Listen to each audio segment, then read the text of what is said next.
Good afternoon, dear students. I am Nilambar Kormakar, your SST teacher. Today I am going to discuss about History, Class 7, Lesson 5, Rulers and Buildings.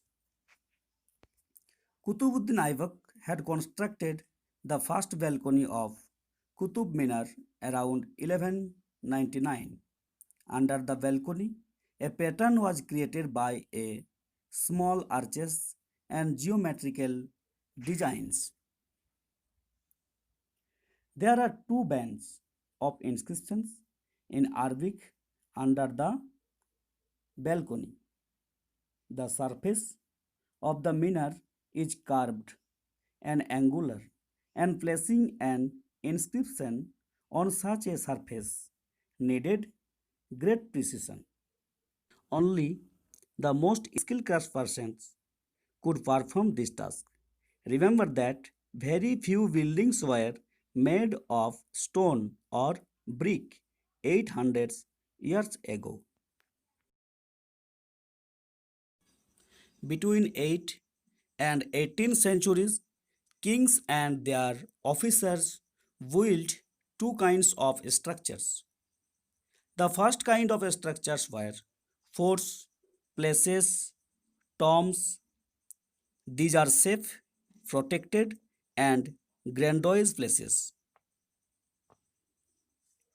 The second kind of structures were temples, mosques, tanks, wells, bazaars.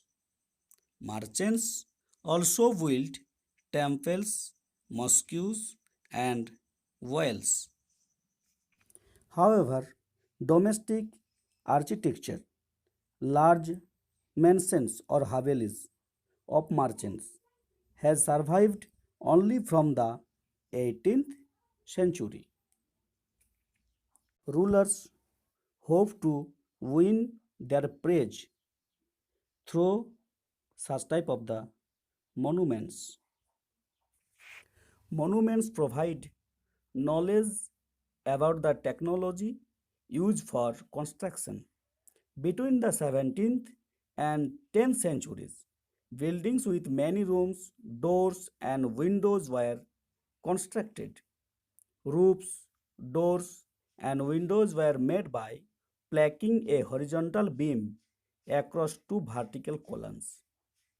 This style of architecture was called Trevit or Corbelt. Between the 8th and 13th centuries, the Trevit style was used in the construction of temples, mosques, tombs, and in buildings attached to a large steps well is called biolis. The part of a building above the ground floor is called superstructure. Students, this requires more sophisticated, it means complex skills. Between the 8th and 13th centuries, temples, mosques, and tombs were built in the Trevite style.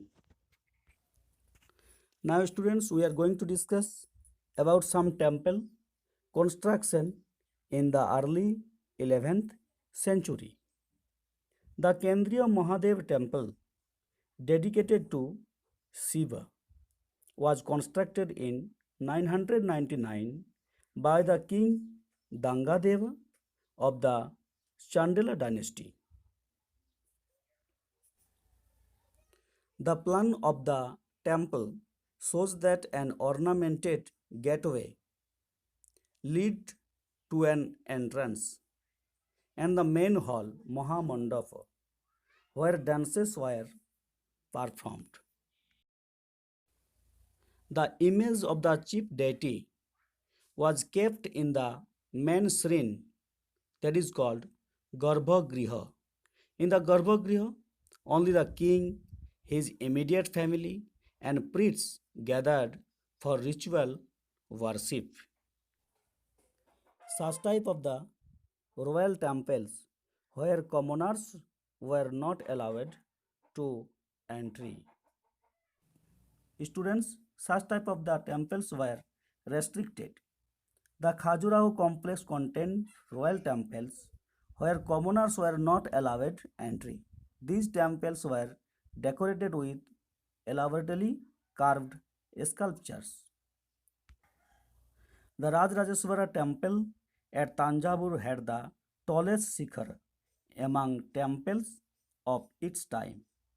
There were no cranes in those days, and the 90-ton stone for the shikhar was too heavy to lift manually. The architects built an inclined path to the top of the temple, placed the boulder on rollers, and rolled it to the top. The path was dismantled when after the temple was built. Still, a village near the temple is called Charupallam, the village of the incline. So, thank you, dear students. I will discuss the next part of this chapter through my next video.